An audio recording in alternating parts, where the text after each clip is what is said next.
Elon Musk, Mark Zuckerberg. We got GSP. We got John Danaher, Lex Friedman. All the guys training together. A guy who, like you said, been fighting since you were a kid. You like this? You into it? Not into it? What do you make of all this Elon Musk and Mark Zuckerberg stuff? All those guys you mentioned are studs, but none of those guys 50 pro fights and all the amateur fights that they got and all the street fights that they got. So no offense to none of them because they're all great at what they do. Elon, you need me on the team, brother. That's who you need on the team, Elon. I'm gonna let you know right now, man. Elon, let's go. And the reason why I love Elon so much, so this dude's a patriot, man. He's just a dude that's for America that understands how our rules work, and he's not even like naturally American.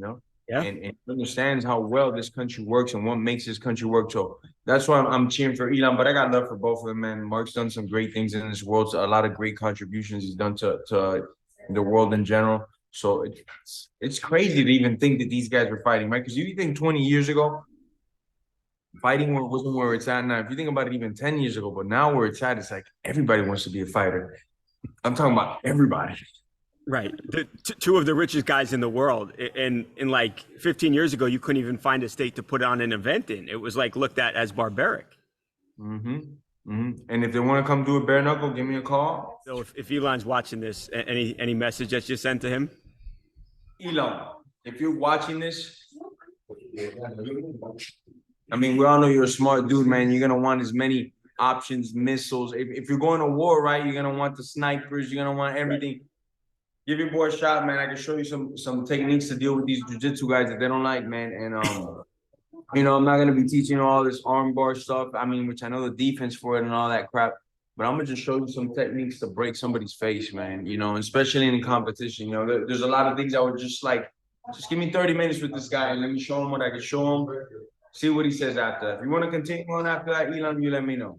Right. Danaher can teach the arm bars. You'll teach him how to hit somebody. Teach the arm bars, but not just arm bars, but or punching, but the actual fighting. The mindset, how you move, how you judge distance, things like that. I definitely feel within 30 to 45 minutes, Elon will know this guy's the truth. Let's sign him up. You're the corner.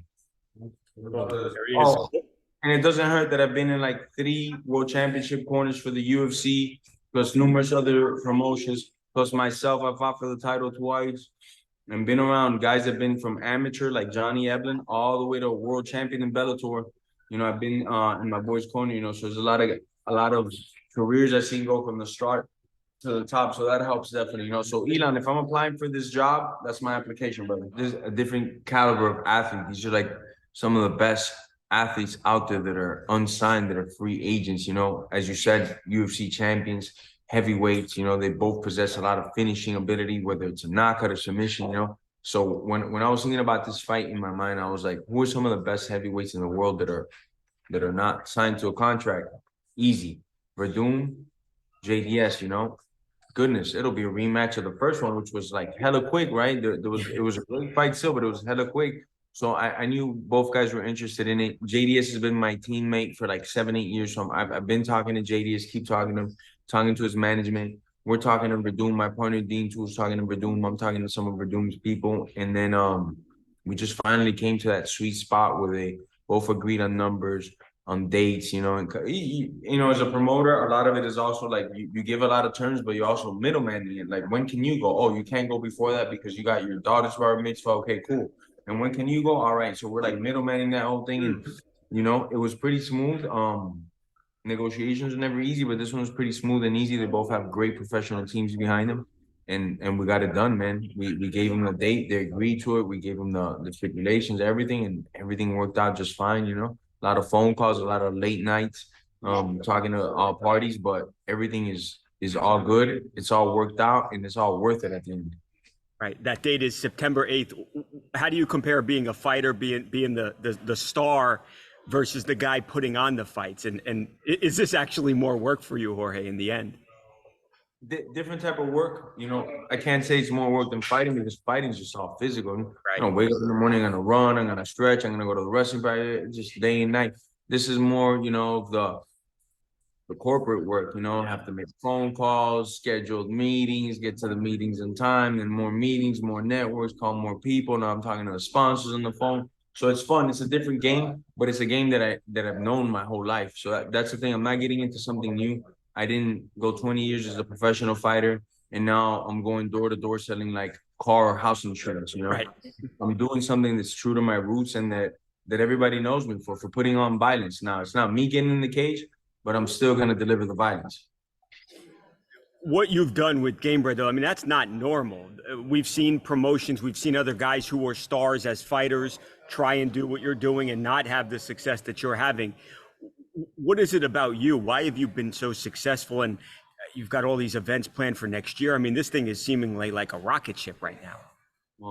I got a great team, brother. I got a great team. I'm just one person, but I literally have a great team because I can't even pretend to be that I'm the guy that's booking the medicals, or I'm the guy that's booking the flights, or I'm the guy that's booking the whole. There's a whole team of individuals that are helping us get there and at a very fast rate. Shout out to the investors as well that are helping us put these things together, the sponsors that are allowing us to put these things together. So we have a very, very strong team. And then my 20 years is just a pro fighter. I've fought for over 8 different promotions. Most of them are no longer around, so I know what a lot of promotions are doing wrong.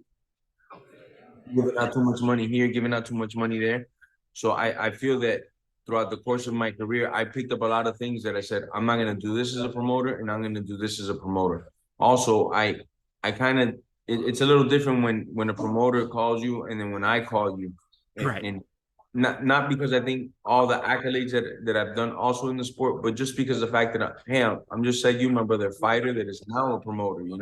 I was once a slave and now I'm the Roman gladiator that owns all the slaves and I'm putting them to fight. So it's like a little different. Not that I own these guys, but I'm just giving like an analogy. Right. You've been there before. You're not some business guy, right? You are the fighter. You are Jorge Masvidal calling these guys. Yeah, so that in that sense, it helps out a lot. I get a lot of meetings quickly instead of maybe somebody else would have to wait a day or two. It's like right away we could talk to whoever's manager, coach, or athlete.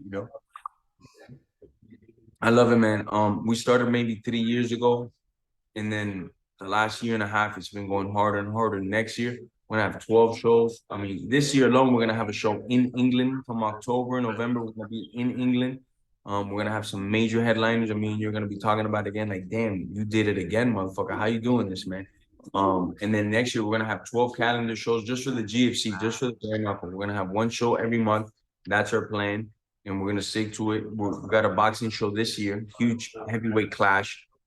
2 heavyweight names that are big in the sport competing against each other, and that'll be either October or November in the boxing, and then Icon as well, the glove promotion. We got about 10 shows coming next year, so we're gonna have one every like 3 weeks to 5 weeks, and it's gonna be a movie, man. I give off also a lot of fighters why they want to come fight for us is because you could go do bare knuckle, you could do gloved MMA. Or you could box. There's not a lot of promoters that are giving these options to their athletes when they sign them to a contract. So that's something also very enticing and attracting to a lot of these combat athletes. Yeah, is that the next step, Jorge? Or is it both of these things? You want to continue getting these big name fighters, but also going to different places, go expand to different countries, to different places in the world. Is that the sort of the game plan here now? Definitely. We want to bring the product to the whole world. Anybody that likes combat sports, well, check this out. Like I said, the boxing match that we have coming up October, November is going to shake waves in the boxing ring. It's going to do a lot of noise in the boxing ring. Well, we got these 2 heavyweights that, man, they've made a name for themselves by fighting so we're like 20-30% from everything being signed away, me coming back on here like in 2 weeks and announcing the card. So we're proud, man. This is all I do day and night. From the moment I wake up, I get a little workout in. After that, right back on the phone, and we're trying to get on it. We're trying to put these fights on. Combat, as we were talking about earlier, has risen so much in the last 4 or 5 years. The demand for it is huge. I'm getting calls from all over the world for us to go over there and put on shows to give them content. So, You've actually got people reaching out to you to saying like, "Hey, come over here." You have no ideas. Countries, not like a whole country government reaching out like, hey, can you come over here, put on a show? What would it cost? This and that. Like it's crazy, man, and I love it. We're in the driver's seat, and some of these offers, we kind of got to hold off. Like, hey, we can't do that. We already got this, you know. So next movie.